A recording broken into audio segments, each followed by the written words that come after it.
Pessoal da torcida tricolor, o São Paulo foi a São Januário enfrentar um Vasco desfalcado. O Vasco estava desfalcado de jogadores importantes.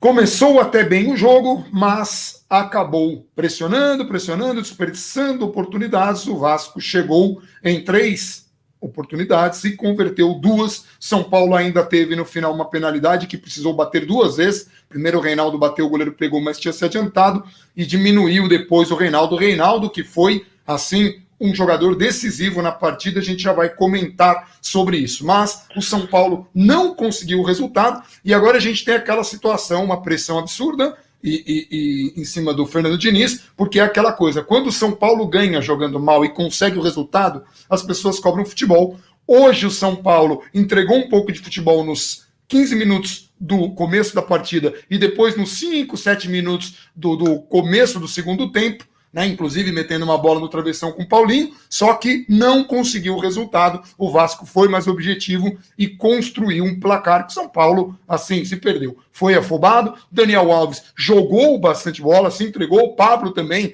correu e tal, mas no São Paulo não conseguiu. Aí, de novo, o Igor Gomes fez uma partida que, de novo, não conseguiu entregar, de novo saiu, o Gonzalo Carneiro entrou, depois que ele entrou, teve uma bola cruzada alta na área, e foi de escanteio. Então, imagina-se assim que a ideia não era essa, enfim. O que você achou do jogo, Gabriel Precinho? Hoje vai ser bacana falar do jogo, né? Porque, de novo, a gente volta para aquele cenário de assim, São Paulo é melhor que o adversário, São Paulo cria mais que o adversário chega 3 vezes e faz 2 gols, porque tem 3 chances excelentes de fazer gol, uma delas o Volpi ainda evitou, ninguém entendeu como, as outras 2 de novo, finalizações praticamente na pequena área, com o jogador que a gente sabia que não podia deixar lá, o cara tem 200 gols, o Vasco tinha 16 gols no ano, acho que 11 dele, era um negócio assim, era sabido, a gente falou isso no pré-jogo, era óbvio que não podia... E ele foi oferecido para São Paulo, né? É um jogador que foi oferecido, nem técnico, nem São Paulo quis, e não é um jogador fantástico, nada disso, mas enfim, bom, vamos seguir. Enfim, e aí nos primeiros 15 minutos, São Paulo teve sei lá quantas chances, teve uma com o Daniel, o do Igor foi depois, teve uma com o Tietê, 2 com o Tietê, né? A segunda ele não pegou bem na bola, teve mais, agora eu estou esquecendo os lances que o São Paulo teve, logo no começo do jogo, teve uma cabeçada do Pablo numa falta, teve um contra-ataque, eu não lembro quem foi que finalizou, se foi o Paulinho Boia, se foi o Igor Gomes, não lembro. Gomes, uma que ele chutou em cima com o goleiro no meio do gol. Igor Gomes. Ele enfim, tinha ainda para servir para o lado esquerdo e para o lado direito, se ele quisesse. Ele tinha melhores opções, mas garoto chutou em cima, enfim. Enfim, tiveram algumas boas chances, ou ótimas chances, algumas delas. No começo do segundo tempo, a mesma coisa. No meio disso, cai um pouco o desempenho do time, só que também não sofre, não tá tomando pressão, não estava tomando pressão. Só que aí tem o segundo tempo, não faz os gols novamente, um deles que nem vira finalização, né, que é um lance do Paulinho Boia, numa casquinha do Daniel Alves. O Daniel Alves ele jogou até de pivô hoje, ele até casquinha em bola lançada ele deu. E aí o Paulinho Boia, ao invés de rolar o Pablo, empurrar para dentro, era só rolar, ele joga a bola para a linha de fundo. Enfim, a escalação hoje foi a mesma do jogo contra o Fortaleza, mas foi outro jogo, outro posicionamento. O São Paulo, por que o São Paulo hoje foi melhor que contra o Fortaleza? Primeiro porque pressionou o Vasco em alguns momentos, não deu sossego para o Vasco com a bola, em alguns momentos, depois não conseguiu manter isso. E segundo porque o Daniel Alves passou a jogar mais por dentro, então o jogo passa mais por ele, o São Paulo é melhor quando o jogo passa pelo Daniel Alves. Isso é de sempre, isso é sempre assim. As chances criadas passam por ele. Daniel Alves que marcou, deu carrinho, desarmou. As chances criadas passam por ele, o desempenho do time passa por ele. Isso não é segredo, isso é sempre. Isso é antes da parada, depois da parada, as melhores chances passam por ele, tudo passa por ele. Então, contra o Fortaleza, ele fica aberto, o jogo passa menos por ele fica limitado a uma faixa, uma zona meio morta do campo, agora ele mais para dentro, o São Paulo joga um pouco melhor, só que nada disso adianta, não adianta a gente ficar aqui falando que criou 200 chances, o Vasco vai dar 3 chutes perigosos, faz 2 gols, aí muita gente ainda vai querer falar que, porque o Volpi, o centroavante do time chuta 2 bolas na pequena área, honestamente, eu não sei o que um goleiro poderia fazer naquela circunstância. É só ver onde foi a finalização, onde a bola entrou, enfim. Dois erros individuais. O Volpe ainda saiu numa bola, que ele saiu quase na intermediária, ainda para dividir bola com o zagueiro. O jogo já estava decidido, mas estou falando de tal modo que o Vasco teve facilidade, que o Volpe precisou de, assim, quando o São Paulo foi para a pressão, teve que dividir a bola com o zagueiro, né?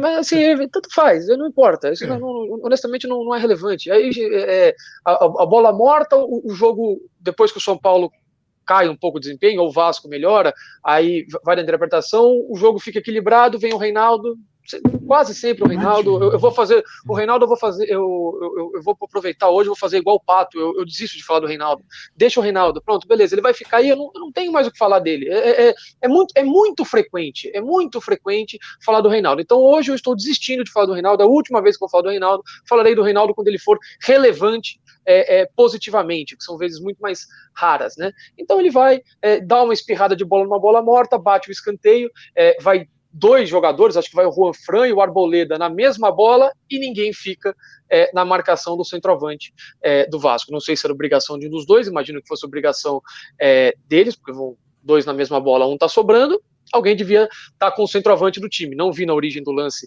quem que estava na marcação do Cano, provavelmente um dos dois. Imagino eu com o Arboleda, porque para ficar com o centroavante você deve geralmente ficar com um dos seus melhores cabeceadores. Faz 1-0, aí o jogo...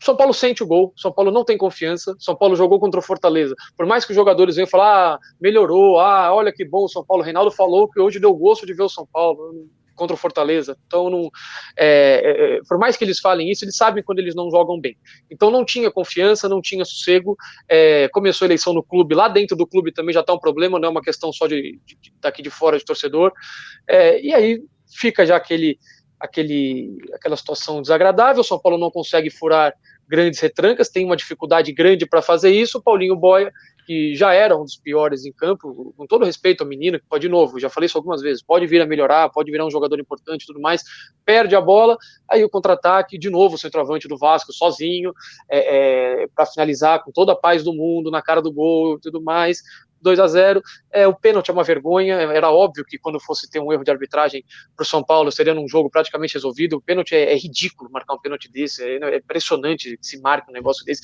não dá nem para perceber se pegou ou não, na mão ou no antebraço do cara, sendo que se pegar ali na altura da axila não é pênalti, o negócio, fica caçando uns errinhos, então é uma vergonha até o São Paulo reclamar da arbitragem no fim do jogo, não tinha que ter dado 30 segundos a mais, você está brincando, né? Então, assim, para resumir tudo, porque eu acho que nem tem muito para falar desse jogo, é isso, o São Paulo de novo foi melhor, de novo viu o adversário criar chances claras, faz o gol, o São Paulo não faz o gol e perde o jogo.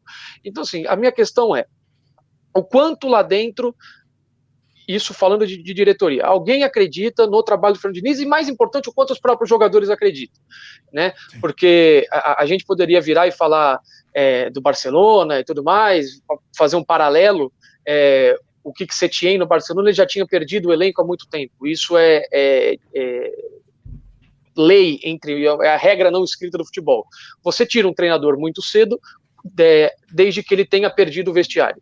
Eu não acho que o Diniz tenha perdido o vestiário, mas eu não sei mais o quanto os jogadores acreditam na ideia. Isso é uma avaliação para se fazer lá internamente, e se for para ficar se discutindo se, não, ganhou mal, jogou mal e ganhou, tá ruim. Jogou bem e não ganhou, tá ruim. Se tudo tá ruim, e se mesmo que o São Paulo jogue bem e ganhe, vai ter uma discussão se no jogo seguinte não for a mesma coisa, então eu realmente não vejo mais sentido de continuar com o treinador desse jeito. Não vejo sentido. Porque, de novo, você não acredita. E aí, falando isso, a negociação com o Everton e o Luciano avançou de novo. Você vai ficar com o treinador? Você vai ficar com o treinador? Porque o Luciano não pediu do cara. Porque, de novo, o time até impôs. Agora, aí falando especificamente dentro de campo, não vou falar de extra, de nada. O time do São Paulo, em campo. O time implora por um lateral esquerdo há muito tempo. O time implora por um jogador de lado de campo com mais qualidade há muito tempo. E aí você vai pegar e vai trazer um jogador que não tem essas características que o seu time precisa, com uma das melhores moedas de troca que você tem no elenco. Na live a gente citou algumas opções. E que por acaso tem essas características. O Everton é um jogador de lado, o Everton é um jogador que o São Paulo precisaria se estivesse jogando. É um jogador um pouco mais de explosão. O São Paulo às vezes precisa de um jogador de mais velocidade e que não apanhe tanto da bola, que na hora que, beleza, sair correndo, depois que eu preciso parar de correr, ou mesmo correndo, que você tem que conduzir a bola, o que eu faço? Parei de correr, agora eu preciso servir aqui, eu preciso rolar para o centroavante fazer o gol. É só rolar a bola, linha de fundo. É difícil. O Elinho também não se encaixou nessa função. Também não serve. O Vitor Bueno, quando estava jogando, era uma opção melhor, era um jogador com um pouco mais de técnica, mas sem tanta velocidade. Então, se o São Paulo quiser pegar e trazer um jogador como o Luciano, enfim, eu não posso fazer nada. Só que o meu ponto é ver o que vai fazer com o treinador. É só isso. Porque atender o pedido do treinador. Atender o pedido do treinador para quinta-feira, se não ganhar do Bahia, ou ganhar mal do Bahia, porque o São Paulo vai ter barulho de qualquer jeito. Você mandar o treinador embora, você vai esperar o jogo contra o Corinthians, mandar embora? Não sei.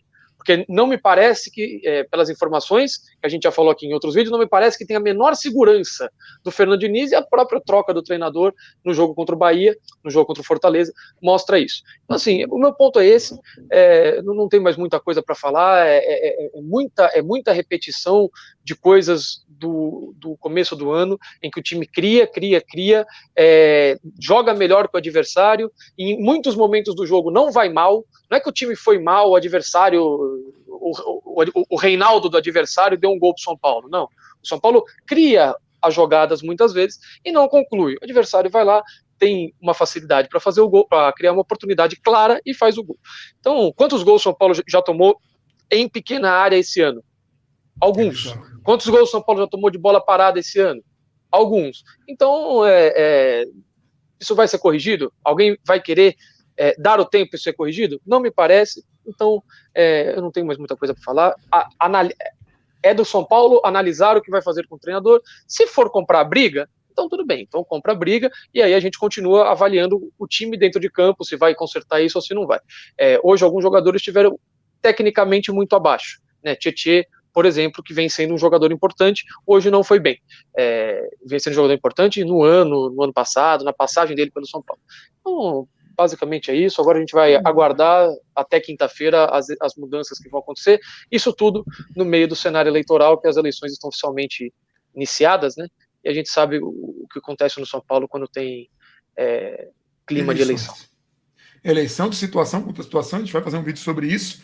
Mas antes, só essa coisa de perder o vestiário, isso aconteceu um pouco com o Rogério Ceni, nas palavras do Prato, até. Não é que os jogadores não gostavam do trabalho do Rogério, não é isso. Os caras já não acreditavam, já não conseguiam comprar o trabalho dele, não estavam acreditando, não tinham convicção nas coisas que ele falava, isso dá muita diferença.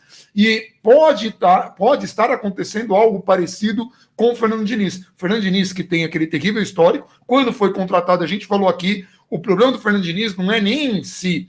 O Fernando Diniz, ele tem, nesse histórico dele, uma coisa muito grande a superar. Ele precisa fazer muito, mostrar muita coisa para convencer. Até ficamos surpresos com aqueles jogadores defendendo o trabalho dele, mas assim, foi a pausa da pandemia que foi catastrófica, um jogador que não voltou da pausa e que era importantíssimo, que é o Igor Gomes. O Igor Gomes não voltou, não conseguiu reeditar o futebol dele. O Liseiro, mesmo que tenha evoluído um pouco, também não está jogando pelo menos o que se esperava dele, não está conseguindo trazer a qualidade que se esperava, mas o Igor Gomes tá terrível. Não sei lá, o cara tá como o Gabriel fala do Hernanes, parece que ele tá com uma meia rotação abaixo, porque o Hernanes está um pouco pior ainda, mas eu falo o Hernanes quando o Hernanes estava jogando.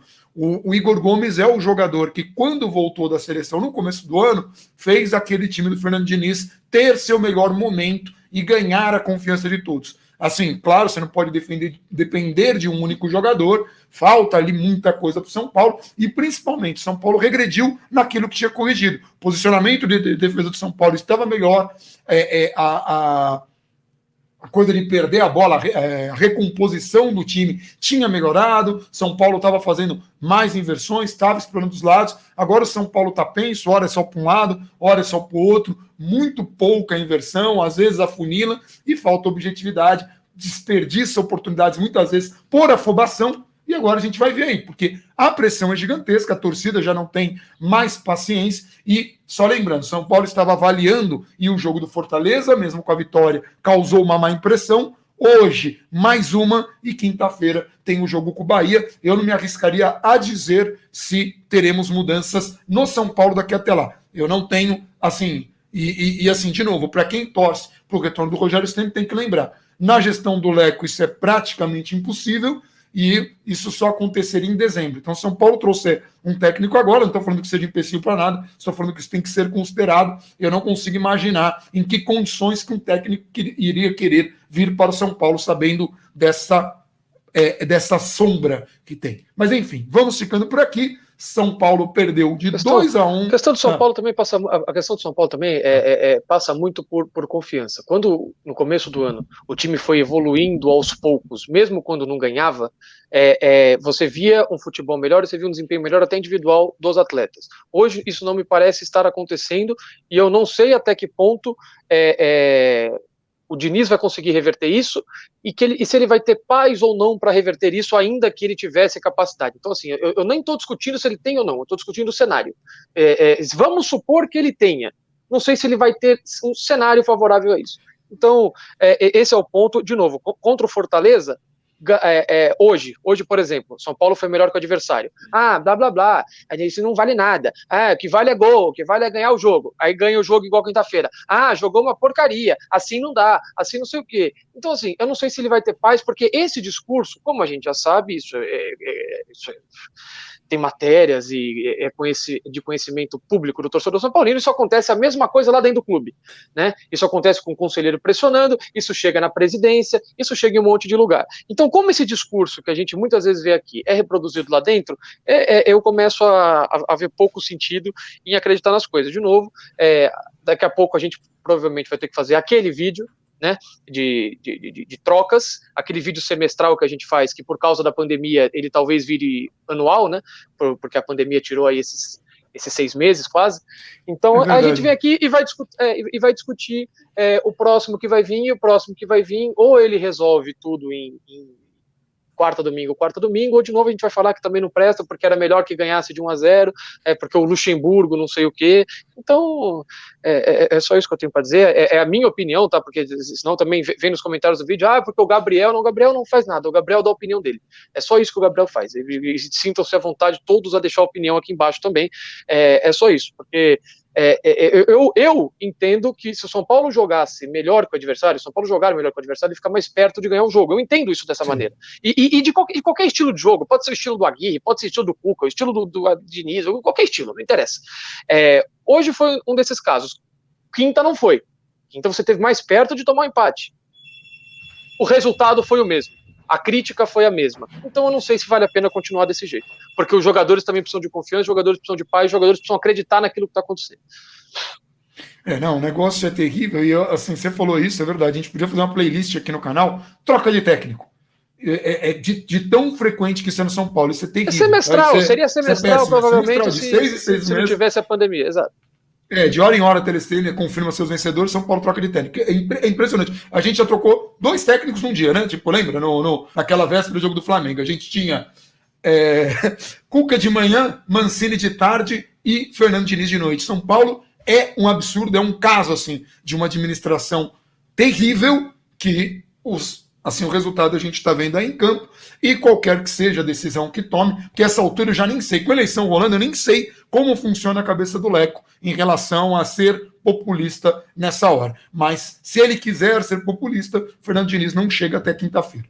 Enfim, vamos ficando por aqui, a gente volta na terça, né? A menos que aconteça alguma coisa, a menos que São Paulo demita o técnico de hoje para amanhã, a gente volta antes disso, obviamente, mas de qualquer forma, clica no sininho para receber notificações, curta o vídeo, porque é importante para o nosso trabalho, e vamos tentar analisar do modo mais racional, por maior que seja a frustração, essa trajetória terrível do São Paulo, essa terrível gestão, e vamos falar das eleições para vocês verem o quão complicado é o futuro. O duro de você estar numa situação muito ruim é você olhar para frente e ver que a situação não tem nenhum indício de que vai melhorar. Então, a gente vai ficando por aqui. Um abração para todo mundo E vamos, São Paulo.